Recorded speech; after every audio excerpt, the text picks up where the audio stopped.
Puso ng saging? Tara, pasarapin natin. Una, kuhanin nyo ang inyong puso ng saging at saka nyo hihiwain ng ganyan. Matapos nyo hiwain, lalagyan nyo ng maraming asin. Tsaka nyo siya pipigain ng grabe. Bakit nga ba kailangan natin pigain ang ating puso ng saging? Ito ay mawala ang mga dagta ng ating blossom bud o puso ng saging. So ayun nga, pipigain natin siya at ilalagay sa another lagayan. Next, maghihiwa tayo ng mga luya. Taray, ating transitions ko na yan. Sibuyas din.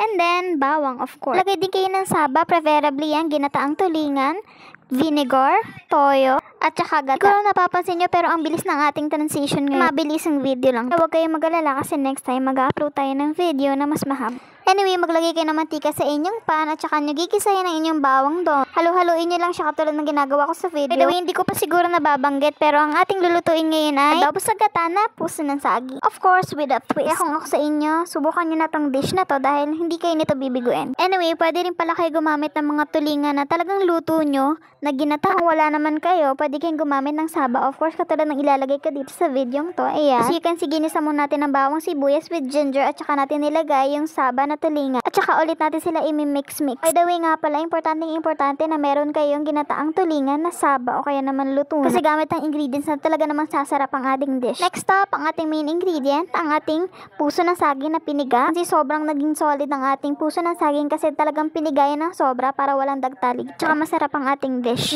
Mix lang uli natin sila. Lahat ng ingredients, mix natin sa ating pan. Saka naman natin i-add ang ating toyo. Kailangan natin to kasi nga ang ating dish ay adobo sa gata.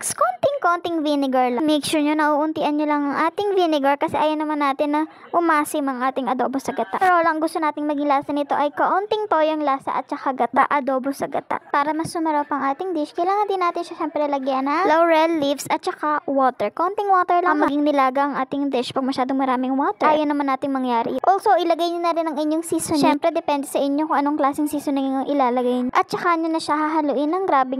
Syempre, once na naihalo nyo ng inyong seasoning ng maayos, ilalagay nyo na ang ating gata at saka nyo ito uli hahaluin ng sobra-sobra. Just like that, hayaan nyo lang ang ating dish hanggang sa kumulo na siya ng sobra katulad niya. Haluan nyo siya para maluto syempre ang ating adobo sa gata. Yung sili na yan, kayo na bahala kung maglalagay kayo o hindi. And yes, luto na ang ating dish.